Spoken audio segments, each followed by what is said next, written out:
Hi dear students, एक बार फिर से स्वागत है आपका द म्यूटेशन इंस्टीट्यूट में। और हम लोग अपने चैप्टर को कवर कर रहे हैं जिस लेसन का नाम है कार्बन एंड इट्स कंपाउंड। और आज हम लोग देखेंगे कि हम लोग किस टॉपिक को लेकर बात करेंगे। तो आइए, आज का जो हमारा टॉपिक है वो है chemical properties of carbon compounds. ठीक है, तो यहाँ पर कार्बन कंपाउंड्स की क्या क्या केमिकल प्रॉपर्टीज होती है इसको लेकर हम लोग डिस्कस करेंगे। तो जिसमें हमारा पहला पॉइंट है कंबंशन। ठीक है, तो कंबंशन में देखिए क्या है, the process of burning of carbon compounds in air to give carbon dioxide, water, heat and light is known as combustion. ठीक है, तो यहाँ पर कि कार्बन कंपाउंड्स को अगर एयर की प्रेजेंस में बर्न किया जाए तो हमें क्या क्या मिलेगा, carbon dioxide gas, water, heat and light, इतनी चीजें मिलती हैं। और इसी प्रोसेस को ही हम लोग किस नाम से जानते हैं, कंबंशन के नाम से जानते हैं। अब यहाँ पे कंबंशन को एक और नाम से जाना जाता है, it is also known as burning. यानी चाहे आप कंबंशन कहें और या बर्निंग, दोनों चीजें सेम है। ठीक है, आइए देखिए यहाँ पर alkanes burn in the air to produce a lot of heat due to which alkanes are excellent fuels। जो हम alkanes के बारे में बात करें तो alkanes जो होते हैं जब एयर की प्रेजेंस में बर्न होते हैं तो वो भी लॉट ऑफ हीट्स को प्रोड्यूस करते हैं और जिसकी वजह से इन्हें एक एक्सीलेंट फ्यूल कह सकते हैं। ठीक है, अब इस चीज को समझने के लिए हम लोग एक एग्जांपल ले रहे हैं, एक केमिकल इक्वेशन ले रहे हैं। अब देखिए वो केमिकल इक्वेशन क्या है, इसमें आइए एग्जांपल में हमने लिया है मीथेन, और मीथेन का जो फॉर्मूला होता है CH4। क्या होता है, CH4। CH4 को ऑक्सीजन के साथ बर्न किया है जिससे हमें ये कार्बन डाइऑक्साइड गैस मिली है, यानी CO2 प्लस वाटर यानी H2O और हीट एंड लाइट। तो कुछ इस तरीके हमने जब देखा कि कंबंशन प्रोसेस में आप एल्केन, यानी यहाँ पर एल्केन में हमने कौन सा ले रखा है, मीथेन। मीथेन को ऑक्सीजन की प्रेजेंस में हीट कर रहे हैं तो हमें carbon dioxide, water, heat and light मिल रही है।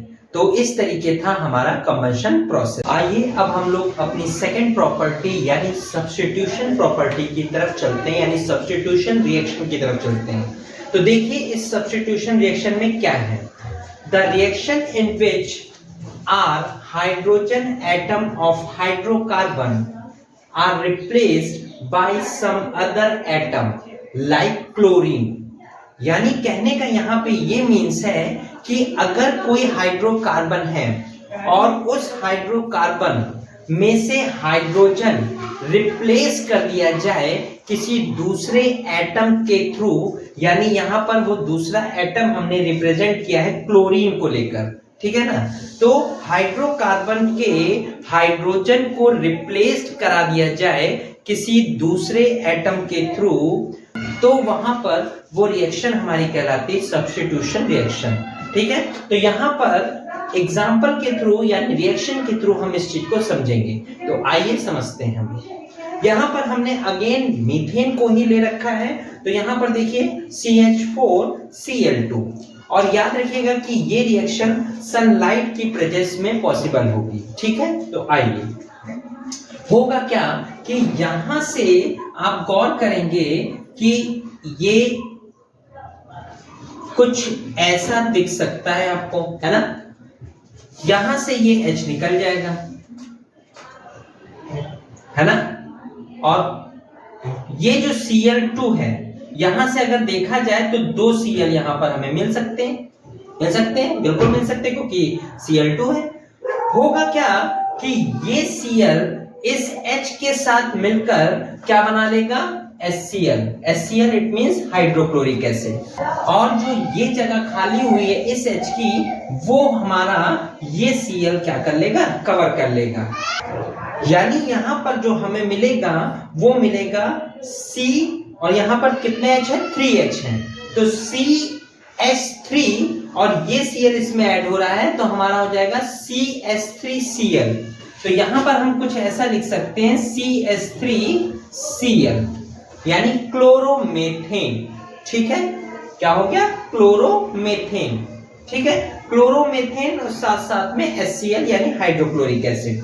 तो कुछ इस तरीके ये हमारे रिएक्शन होगी कंप्लीट। तो यहां पर आपने देखा कि ये हाइड्रोजन रिप्लेस कराया गया है इस क्लोरीन एटम के थ्रू। आ गया होगा अब तक समझ में? चलिए आगे देखते हैं इसी में। अब यहां पर अगर हम इस क्लोरोमीथेन को वापस ले लें CH3Cl और इसकी अगेन Cl2 के साथ रिएक्शन कराएं सनलाइट की प्रेजेंस में, तो क्या होगा? यहां से फिर एक H हमारा रिप्लेस कर दिया जाएगा इस Cl के थ्रू, यानी फाइनली हमारा HCl बन जाएगा। और यहां पे जो हमें प्रोडक्ट मिलेगा वो क्या मिलेगा? CH2Cl2, क्योंकि अब एक H यहां से निकल जाने के बाद यहां पर H की क्वांटिटी केवल 2 होगी और एक Cl यहां ऑलरेडी पहले का था और इस Cl के थ्रू इस हाइड्रोजन को रिप्लेस करने के बाद यहां पर एक Cl और ऐड होगा जो यहां पर Cl2 है। ठीक है, तो यहां पर जो हमें मिलेगा CH2Cl2। ठीक है, और साथ साथ में हाइड्रोक्लोरिक एसिड। ठीक है, अब अगर इसी को आगे हम लोग और कंटिन्यू करते हैं तो देखिए क्या हो जाएगा? CH2Cl2 प्लस Cl2, इसको भी हम लोग सनलाइट की प्रेजेंस में ही कराएंगे। यहां पे अगेन वही प्रोसेस होगा, यहां से एक H निकलेगा और इस Cl से मिलकर क्या बना लेगा? HCl, जिसकी वजह से यहां पर H की जो क्वांटिटी रह जाएगी केवल 1, क्योंकि 2 H थे, 2 H में से एक Cl के साथ H निकलकर HCl बना ले रहा है और यहां पर एक H बच रहा है। तो यहां पर हो गया CH और यहां पर जो Cl2 था एक इसका Cl इसके साथ जाकर जुड़ जाएगा तो हो जाएगा Cl3। ठीक है, आगे आ जाइए। ऐसा कर सकते हैं कि इस प्रोडक्ट को फिर से हम लोग आगे कंटिन्यू कर सकते हैं, यानी CH3 प्लस Cl2, है ना, सनलाइट की प्रेजेंस में।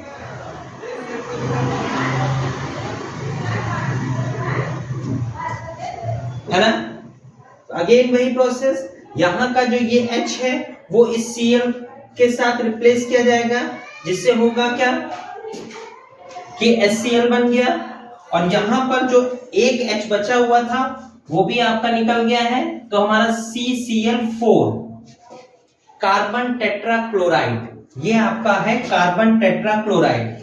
एक हमको यहां पर इंपॉर्टेंट और कंपाउंड मिलेगा, इस कंपाउंड को हम लोग बोलते हैं क्लोरोफॉर्म। क्या नाम जानते हैं? क्लोरोफॉर्म।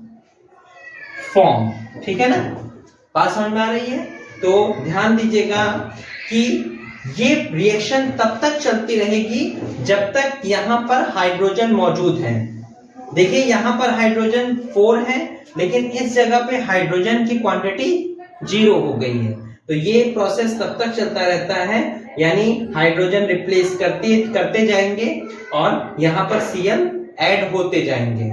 फाइनली जब हाइड्रोजन हमारा टोटली रिप्लेस हो जाएगा क्लोरीन एटम के थ्रू, तो हमारी ये रिएक्शन क्या हो जाएगी? बंद हो जाएगी। ठीक है, तो अब हम लोग अपने थर्ड पॉइंट को लेकर आगे चलेंगे। तो मेरे ख्याल से समझ में आ गया होगा ये रिएक्शन, और स्क्रीनशॉट लेना चाहें तो ले लीजिए।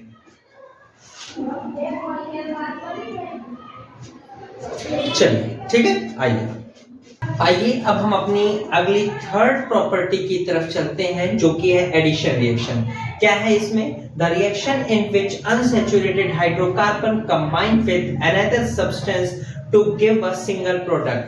यानी कहने का मीन्स यहाँ पर है कि आपका अगर अनसैचुरेटेड हाइड्रोकार्बन है और वो किसी अनदर सब्सटेंस से क्या हो जाए? कंबाइन हो जाए, जुड़ जाए, तो उस तरह की रिएक्शन हमारी एडिशन रिएक्शन कहलाती है। और वहां पर जो हमें प्रोडक्ट मिलेगा वो मिलेगा सिंगल प्रोडक्ट। तो कॉमन है यहाँ पर एकदम बिल्कुल बिना उसमें टेंशन लिए हुए आप समझ जाइए कि अनसैचुरेटेड हाइड्रोकार्बन कंबाइन होगा अगर किसी अनदर सब्सटेंस के थ्रू और सिंगल प्रोडक्ट फॉर्म करे, तो आप समझ जाइए कि वहां पर हमारा कौन सा है, एडिशन रिएक्शन है। तो देखिए यहाँ पर हमने एक एग्जांपल भी लिया है जिसमें मैंने एज अ इक्वेशन के थ्रू इसको समझाने की कोशिश की है। आइए देखिए, यहाँ पर जो हमने ले रखा है वो है एथीन। क्या है, एथीन। और एथीन को हम लोग हाइड्रोजन के साथ क्या कर रहे हैं, कंबाइन कर रहे हैं। तो होगा कुछ ऐसा कि यहां से ये बॉन्ड होगा ब्रेक, और आप देख रहे हैं कि यहाँ पर 2 H होंगे और यहाँ का एक बॉन्ड खाली हो रहा है और यहाँ पे तो एक H जो है वो यहाँ आकर ऐड होगा और जो दूसरा H है वो यहाँ पर आकर ऐड होगा। बात समझ में आ रहा है? तो इसलिए हमारा जो यहाँ पर प्रोडक्ट मिलेगा, एक H यहाँ ऐड हो गया तो ये हो गया CH3 और एक ये वाला H यहाँ ऐड हो गया तो ये हो गया CH3। आपने देखा होगा कि इस वाले हमारे एथीन में डबल बॉन्ड था, लेकिन अब यहाँ पर सिंगल बॉन्ड हो गया। इट मींस ये बॉन्ड क्या हो गया, ब्रेक हो गया, यानी टूट गया और हमारा एथीन से क्या बन गया, एथेन। क्या बन गया, एथेन। यहाँ पे कॉन्सेप्ट कुछ आपको दिमाग में ये रखना होगा कि सबसे इंपॉर्टेंट चीज कि यहाँ पे कैटलिस्ट यूज होगा और वो कैटलिस्ट होगा निकेल, और यहाँ पर क्या करना है, हीट भी प्रोवाइड करनी होगी। तो मेरे ख्याल से अब तक बात समझ में आ गई होगी कि एथीन हमने लिया था। एथीन एक हमारा अनसैचुरेटेड हाइड्रोकार्बन होता है। अनसैचुरेटेड हाइड्रोकार्बन का मींस यहाँ पर है कि या तो किसी भी हाइड्रोकार्बन में डबल बॉन्ड या ट्रिपल बॉन्ड पाया जाए, तो फिलहाल में हमने यहाँ पे डबल बॉन्ड को लेकर लिया है और यहाँ पर एथीन लिया है। एथीन हमारा डबल बॉन्ड होता है, तो याद रखिएगा कि यहाँ से एक बॉन्ड ब्रेक हुआ, जिसकी वजह से यहाँ जो हमारे 2 हाइड्रोजन थे वो एक यहाँ पर पहुंचा और एक हमारा यहाँ पर, और यहाँ पर हमारा CH3 सिंगल बॉन्ड CH3 बना, यानी एथीन से हमारा एथेन बना। कहने का कॉन्सेप्ट ये भी कह सकते हैं कि अनसैचुरेटेड हाइड्रोकार्बन से हम कहां पहुंच गए, सैचुरेटेड हाइड्रोकार्बन की तरफ। क्यों? क्योंकि सैचुरेटेड हाइड्रोकार्बन में सिंगल बॉन्ड पाया जाता है। तो इसी बात को हमने एक दूसरे टर्म में भी लिखा है। आइए देखिए, when 2 reactants are added together to give only one product, यानी अगर 2 रिएक्टेंट जो हैं वो आपस में कंबाइन हो, ऐड हो, और उसकी वजह से हमें एक सिंगल प्रोडक्ट मिल रहा हो, तो भी हमारी वो रिएक्शन क्या कहलाती है, एडिशन रिएक्शन ही कहलाती है। तो इस तरीके हमारी एडिशन रिएक्शन होती है। तो आज की क्लास हम लोग यहीं वाइंड अप करते हैं। मिलेंगे हम अपने नेक्स्ट क्लास में और इसी चैप्टर को आगे कंटिन्यू करेंगे और देखेंगे कि हमारे इस चैप्टर में आगे कौन कौन से इंटरेस्टिंग टॉपिक हैं। तो चलिए, ओके, बाय बाय, मिलते हैं हम अपने नेक्स्ट वीडियो में। लेकिन जाने से पहले लाइक, कमेंट और शेयर करना ना भूलें। सब्सक्राइब करते समय बेल आइकन को जरूर प्रेस करिएगा, जिससे आने वाली वीडियोस की नोटिफिकेशन आप तक पहुंचती रहे। और मिलेंगे हम अपनी नेक्स्ट वीडियो में। Okay, bye bye.